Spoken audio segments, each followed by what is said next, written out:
وہ کچھ بھی ہو سکتا ہے، یہ بھی ہو سکتا ہے کہ ہم اللہ کی رضا کے لیے بیٹھے ہوئے ہیں، ہم اللہ کو خوش کرنے کے لیے بیٹھے ہوئے ہیں، ہم پاکستان کی خدمت کریں گے، ٹھیک ہے نا؟ تو جن کی یہ اسٹرانگ پاور آف امیجنیشن ہے، وہ ابھی تک ڈٹے ہوئے ہیں اور وہ چل رہے ہیں۔ تو یہ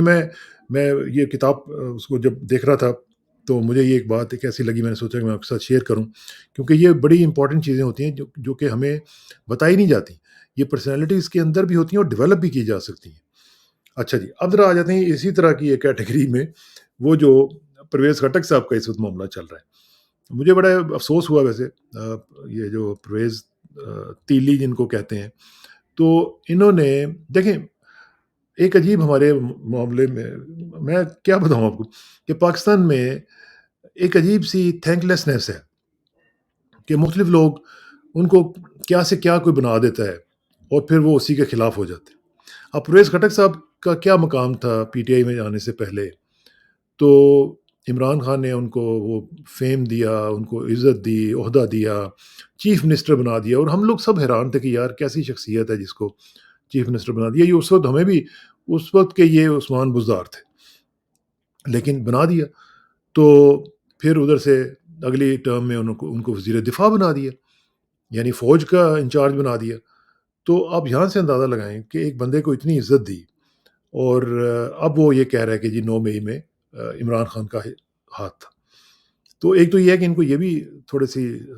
شرم کا کیا لفظ میں یوز کروں، کہ وہ بھی تھوڑی سی آنی چاہیے کہ آپ جس کے لیے یہ بات کر رہے ہیں اس شخص نے آپ کے ساتھ کیا کیا کیا ہوا ہے، کیا کیا احسان، اور آپ نے اپنے خاندان کا، میرا خیال ہے شاید کوئی چپڑاسی وغیرہ رہ گیا ہوگا، یا کوئی نوکر شوکر کوئی رہ گیا ہوگا جس کو آپ نے عہدہ، یا کوئی ایم پی اے یا ایم این اے یا کوئی اور کسی جگہ پہ آپ نے نہیں بنوایا ہوگا، تو اس میں بھی آپ کو شرم نہیں آئی، اور اس وقت تو آپ کرتے رہے سب کچھ، اور آج جا کے آپ کو، اور 9 مئی تک آپ ساتھ ہی تھے۔ اور یہ میں آپ کو یاد کراؤں، ناظرین آپ میری اس وقت کی ویڈیو کھول کے دیکھ لیجئے گا، میں نے اس دن بھی، جس دن یہ انہوں نے آ کے پریس کانفرنس کیا تھی، چھوٹی سی پریس ٹاک کی تھی وہاں پہ کہ جی ہمیں بلا لیا گیا ہے اور آئی ایس آئی کے دفتر میں، اور وہاں پہ جناب ہمیں وہ ڈیٹین کر لیا اور زبردستی کہہ کے، میں نے اس دن آپ کو یہ بتایا تھا کہ یہ سب ڈرامہ ہوا ہے۔ مجھے کسی نے بتا دیا تھا کہ انہوں نے خود کہا تھا کہ ہمیں آپ بلائیں وہاں پہ، اور ہم یہ کہیں گے کہ جناب ہمیں وہاں پہ بلا کے زبردستی یہ کروا لیا گیا، اور یہ وہاں پہ گئے اور انہوں نے چھوٹی سی ایک وہ پریس ٹاک کی کہ جی اب میں پی ٹی آئی کے ساتھ نہیں، اور میں چھوڑ رہا ہوں، میں عہدے چھوڑ رہا ہوں، تو یہ ہو رہا ہے۔ میں نے اس دن بھی آپ کو یہ بتایا تھا، کیونکہ یہ لوگ جو ہیں، یہ نہ تو ان کا کوئی کیریکٹر ہوتا ہے، نہ ان کی کوئی کمٹمنٹ ہوتی ہے، نہ ان کی کوئی کنوکشن ہوتی ہے، ان کو صرف اقتدار چاہیے ہوتا ہے، ان کے اندر اقدار نہیں ہوتی ہیں، اور ہم ڈھونڈ رہے ہوتے ہیں اقدار، یہ ڈھونڈ رہے ہوتے ہیں اقتدار کو۔ اب یہ جو تے کا فرق ہے، تے ان کو جیسے ہی ملتی ہے تو ان کی بس بے ہو جاتی ہے، ٹھیک ہے نا جی۔ تو ایک تو یہ ہے کہ پرویز خٹک صاحب کے اوپر مجھے شدید افسوس ہوا ہے۔ دوسری طرف آپ دیکھیں پرویز الہی صاحب جو ہیں، ان کی طرف 2 دفعہ ایک ہی دن میں چودھری شجاعت صاحب گئے ہیں، ان کے بچے گئے ہیں، اور چودھری وجاہت بھی گئے ہیں، ان کو منانے کی کوشش کی جا رہی ہے۔ دیکھیں میں آپ کو بتاؤں، پرویز الہی صاحب کو، دوسروں کو، ان کا ڈی این اے نہیں ہے انقلابی۔ یہ اب اگر وہ انقلابی بننے کی کوشش کر رہے ہیں تو یہ زیادہ دیر اس طرح نہیں ہو سکتا، کیونکہ ان کا ڈی این اے اس طرح بنا ہی نہیں ہے، ان کا خمیر ہی اس مٹی سے نہیں اٹھا جس میں انقلاب ہو۔ ان کا خمیر ہی اس طرح بنا ہے کہ انہوں نے اسٹیبلشمنٹ کے ساتھ مل کے سیاست کرنی ہوتی ہے۔ آج یا کل، کل نہیں تو پرسوں وہ پھر کنونس ہو جائیں گے، کیونکہ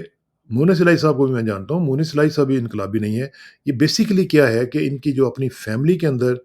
جو اب جو سیکنڈ جنریشن جو معاملات چل رہے ہیں، اس میں اختلافات آ گئے ہیں، اس میں پرسنالٹی کلیشز آ گئے ہوئے ہیں، کیونکہ پہلے تو بڑے بھائی تھے، بڑے آپس میں چل رہے تھے، بڑے اچھے طریقے سے چل رہے تھے، بچے چھوٹے تھے، ان کو اتنی ہوش نہیں تھی، اور یہ چیزیں اس تک ان کے اوپر جیسے کہتے ہیں نا ٹھپ دیتی سی، تو وہ ٹھپی ہوئی تھیں تو کسی کو پتہ نہیں چل رہا تھا۔ اب جیسے وہ سیکنڈ جنریشن میں آئی ہیں تو معاملات جو ہیں وہ کھل کے سامنے آنا شروع ہو گئے ہیں۔ یہ مسئلہ ہے، نہ کسی انقلاب کا مسئلہ ہے۔ مونس الہی صاحب کو اپنا فیوچر جو ہے وہ پی ٹی آئی میں نظر آتا ہے اور سیف نظر آتا ہے۔ وہ سمجھتے ہیں کہ اگر ہم کاف لیگ میں رہیں گے تو ہم لوگ پھر ایک بیک سیٹ پہ ہوں گے، ہم فرنٹ سیٹ پہ نہیں ہوں گے۔ تو کسی حد تک بات بھی ان کی ٹھیک ہے۔ تو اس میں جو صورتحال ہے وہ آپ سمجھ لیں کہ کسی بھی وقت یہ ان کو منا لیا جائے گا، یا کوئی نہ کوئی چیز کہہ کے جی کہ ہم اس طرح کریں گے تو وہ کریں گے، اور وہ ایک اچھا-سا عہدہ دے دیا جائے گا تو وہ سارا کچھ ہو جائے گا۔ تو وہ دیکھتے ہیں کیا ہوگا، لیکن ایک امپورٹنٹ انٹرویو جو میں نے کل بھی آپ کو بتایا تھا، یاد ہے نا؟ تو بلکہ میں نے آپ کو تصویر بھی دکھائی تھی۔ یہ انٹرویو، یہ مہدی حسن شو ہے جس میں آج عمران خان صاحب کا انٹرویو ہوا ہے، اور یہ 8 کا جو پرائم سلاٹ تھا، پرائم ٹائم کا، اس پہ انٹرویو ہوا ہے۔ تقریباً 16 منٹ کا انٹرویو تھا۔ میں نے بھی دیکھا، آپ نے بھی دیکھا ہوگا، ایک ٹرینڈ بھی چل رہا ہے پاکستان میں ٹویٹر کے اوپر، اور ہیش ٹیگ بھی چل رہا ہے عمران خان MSN بھی شاید۔ تو اچھا انٹرویو تھا، جس میں نے آپ کو کہا تھا کہ یہ ایک بہت بڑا انٹرویو ہے۔ وہ اس لیے، دیکھیے، امریکہ میں جو لوگ سمجھتے ہیں امریکہ کی میڈیا کو اور امریکن پولیٹکس کو، وہاں پہ 8 پہ، یعنی یہ ایسے ہی ہے کہ جیسے ایک بہت بڑا شو ہو، اور آپ کسی ملک کے اندر جا کے آپ دیکھیں تو وہ پاکستان اس پہ چل رہا ہو اور پاکستان کی بات ہو رہی ہو، تو یہ نارملی امریکہ میں اس طرح نہیں ہوتا، بہت کم ہوتا ہے۔ اور عمران خان جیسا ایک ایسا لیڈر جس کی اتنی جاذبیت ہے اور اتنی اس کی انٹرنیشنل ریٹنگ اب بڑھ گئی ہوئی ہے کہ لوگ اب 8 کے سلاٹ پہ بھی عمران خان کو لینا پسند کرتے ہیں۔ آپ یہاں سے اندازہ لگا لیں۔ ایک تو یہ ہے کہ یہ one of the most important, جو 3 موسٹ امپورٹنٹ کہہ لیں آپ، جو نیوز چینلز ہیں، کیبل چینلز جو ہیں، ان میں فاکس نمبر 1 ہے، نمبر 2 یہ ہے MSNBC، اور نمبر 3 پہ CNN ہے، ٹھیک ہے نا؟ تو امریکہ میں یہ سیکنڈ موسٹ امپورٹنٹ اور سیکنڈ موسٹ پاپولر چینل ہے MSNBC، یہ NBC کا ہے۔ تو یہ اس کے اوپر اس طرح کا انٹرویو، اور اس میں بڑے زبردست اس نے کویسچن کیا۔ آپ کو پتہ ہے مہدی حسن جو ہے is known for his tough questions, تو انہوں نے سوالات کیے، عمران نے بڑے اچھے جواب دیے۔ ہیومن رائٹس کے حوالے سے بھی ان کے اوپر یہ بھی کہا گیا کہ جی آپ کے دور میں بھی میڈیا کے اوپر بڑا کریک ڈاؤن ہوا تھا، اور معاملات جو تھے بڑے کوئی اتنے اچھے نہیں تھے انڈر یور واچ۔ اس نے کہا کہ آپ نے یہ سارا کچھ دیکھا ہوگا۔ تو عمران نے اپنا ایک پوائنٹ آف ویو دیا کہ نہیں، ہم نے اس طرح نہیں کیا، اور کوئی کمپیریزن ہی نہیں بنتا جو آج کل ہو رہا ہے، اور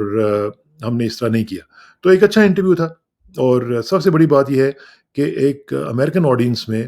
بلکہ اس نے پوچھا بھی کہ امریکن گورنمنٹ سے آپ کیا ایکسپیکٹ کرتے ہیں، تو عمران نے صاف کہا کہ ہم کوئی ایسی چیز ایکسپیکٹ نہیں کرتے، ہم صرف یہ ایکسپیکٹ کرتے ہیں کہ جو ان کی جو ویلیوز ہیں، وہ جو پروفیس کرتے ہیں، وہ ان کو ابھی بھی ان کو سیف گارڈ کرنے کی کوشش کریں۔ It was a good interview, اور ایز ایکسپیکٹڈ اس کا امپیکٹ جو ہے وہ زبردست جو ہے وہ ہمیں نظر آیا، اور اس کا جو ریئیکشن ہم دیکھ رہے ہیں، جو کامنٹس آ رہے ہیں، وہ بھی بڑے زبردست ہیں۔ دوسری طرف پاکستان میں ہم دیکھ رہے ہیں کہ ایک PTI کی جھنڈا کیمپین جو ہے، PTI کے فلیگز جو لگانے کی کیمپین جو ہے، وہ بڑی تیزی سے بڑھ رہی ہے۔ خاص طور پہ KPK میں دیکھ رہا ہوں کہ اس کا بڑا زبردست ریئیکشن آیا ہے، اور اس میں لوگوں کی جو ایک انوالومنٹ ہے، یعنی لوگوں نے ایک یہ طے کر لیا ہے کہ انہوں نے ضد بنا لیا ہے کہ ہم نے اس طرح کی ڈکٹیشن کے ساتھ اپنی زندگی نہیں گزارنی۔ اور زندہ قوموں کا مسئلہ بھی یہی ہوتا ہے کہ جب وہ ایک چیز طے کر لیتی ہیں کہ ہم نے ڈکٹیشن نہیں لینی، ہم نے اپنے فیصلے خود کرنے ہیں، چاہے وہ کوئی بھی ہو، چاہے وہ اسٹیبلشمنٹ ہو، چاہے وہ باہر کی پاور ہو، یا کچھ بھی ہو، تو یہ ہماری انٹیلیجنس کے اوپر ایک کویسچن آ جاتا ہے کہ ہمیں کوئی بتائے کہ جی آپ اس کو چوز کر لیں اور اس کو نہ چوز کریں۔ بھئی کیوں کریں؟ ہم اپنی سوچ رکھتے ہیں، ہم اپنی سوچوں کے مطابق چلیں گے۔ تو ویل ڈن، میں سمجھتا ہوں جن لوگوں نے بھی یہ کیمپین شروع کی ہے، ان کو اس کا کریڈٹ جانا چاہیے۔ دوسرا جی، ایک افسوسناک خبر وہ یہ ہے کہ میں وہ پریس کانفرنس جو تھی آج، عامر میر ہمارے دوست جو ہیں ان کی، اور ڈاکٹر جاوید اکرم صاحب جو وزیر صحت ہیں، صحت کارڈ کے حوالے سے مجھے بڑا افسوس ہوا کہ انہوں نے کہا جی کہ دل کے معاملے میں یہ ہو گیا ہے، وہ ہو گیا ہے، اور جی اتنے سٹینٹس پڑ گئے میں ہیں، سٹینٹس ختم ہو گئے ہیں پاکستان سے۔ بہت ہی شیبی قسم کے آرگومنٹس، اور صحت کارڈ کے ساتھ چونکہ ان کو ایک اناد ہے، بغض ہے،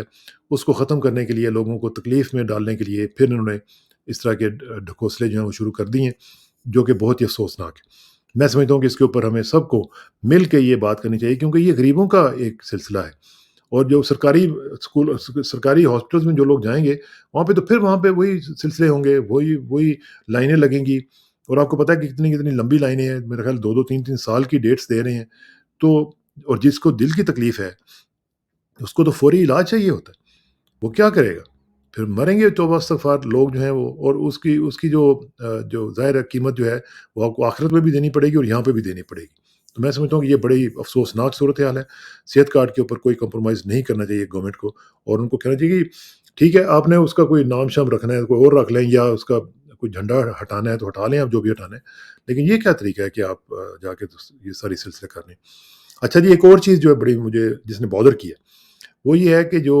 بے نظیر صاحبہ کی جو چھوٹی بیٹی ہیں آصفہ، وہ وزیر خارجہ بلاول زرداری صاحب کے ساتھ آصفہ زرداری صاحبہ جو ہیں وہ کیا کر رہی ہیں جاپان میں، یعنی وہ ساری میٹنگز جو آفیشیل میٹنگز ہیں وہ کس کیپیسٹی میں ساتھ بیٹھی ہوئی ہیں،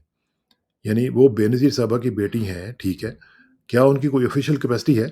اور میں تو وہ بھی دیکھ رہا تھا کہ وہ لوگ خود بھی حیران تھے کہ یار یہ خاتون جو ہے یہ کہاں سے آ گئی ہے، یہ کون ہے، اس کا ہمیں کوئی پتہ چلے کہ یہ وزیر خارجہ ہے یا بھائی صاحب وزیر خارجہ ہیں۔ تو یہ میں سمجھتا ہوں کہ یہ بالکل اسی طرح ہی ہے جس طرح کہ سلمان شہباز جو ہیں وہ شہباز شریف کی میٹنگز میں جا کے بیٹھتے تھے۔ اب یہ انہوں نے نیا کام شروع کیا ہے کہ اب ان کو بھی گروم کرنے کی کوشش کر رہے ہیں اور at the cost of Pakistani exchequer کر رہے ہیں کہ جناب ان کو ساتھ بٹھایا ہوا ہے۔ مجھے نہیں سمجھ آ رہی ہے کہ ہم لوگوں کی نہ کوئی ٹریڈیشنز ہیں، نہ کوئی ویلیوز ہیں، ہم جو چاہتے ہیں بس وہ کر ڈالتے ہیں، اور لوگ اگلے جو ہیں وہ شاید ہمارا مذاق اڑا رہے ہوں گے کہ یار یہ کیا چیز ہے۔ یعنی آپ کی جو اسٹاف کے لوگ ہیں وہ تو جاتے ہیں، نوٹ ٹیکرز ہوتے ہیں، باقی بات چیت کرنے والے، آپ کو گائیڈ کرنے والے، مختلف پوائنٹس بتانے والے لوگ ہوتے ہیں، لیکن ساتھ ان کی کیا ضرورت تھی آپ کو بٹھانے کی؟ تو میرا خیال ہے کہ ہمیں بحیثیت قوم اس کے اوپر احتجاج کرنا چاہیے کہ یہ کیا ہو رہا ہے۔ اچھا جی، آخر میں ذرا تھوڑا سا میں آپ کو بتاؤں کہ ایک ہمیں تھریٹ دیا گیا ہے، میں بلکہ آپ کو دکھائی دیتا ہوں، اور وہ بڑا عجیب سا تھریٹ ہے کہ جناب انہوں نے جو بھارتی وزیر دفاع ہیں وہ کیا کہہ رہے ہیں؟ وہ کہہ رہے ہیں کہ راج ناتھ سنگھ صاحب جو ہیں انہوں نے وارن کیا ہے پاکستان کو آف بفٹنگ ریپلائی، اور انہوں نے کہا کہ do not try to mess with India, we can enter and kill. ٹھیک ہے جی، یہ منٹ کی خبر ہے۔ یہ بھائی صاحب جو ہیں انہوں نے وہاں پہ یہ تقریر کرتے ہوئے کل انہوں نے یہ کہا کہ جناب ہم گھس کے ماریں گے پاکستان میں۔ تو یہ جو سلسلہ انہوں نے شروع کیا ہوا ہے، میں سمجھتا ہوں کہ یہ سچویشن کا فائدہ اٹھانے کی کوشش کر رہے ہیں، اور ان کی خواہش اور کوشش یہ ہوگی کہ جس طرح پاکستان مزید توبہ استغفار، جس طرح بھی ویسے ہماری حرکتیں بھی اس طرح کی ہیں کہ جتنا ویک ہوتا چلا جائے گا اتنا ہی یہ پاکستان کو ولنریبل سمجھتے ہوئے کچھ بھی کر سکتے ہیں۔ تو میری محترم وزیر دفاع صاحب سے، اور جو چبکیاں لگا رہے ہیں اور ڈبکیاں لگا رہے ہیں، ان سے گزارش ہوگی کہ آپ ڈبکیاں لگانے سے پہلے یہ سوچیں کہ آپ نے ان کا مقابلہ کیسے کرنا ہے،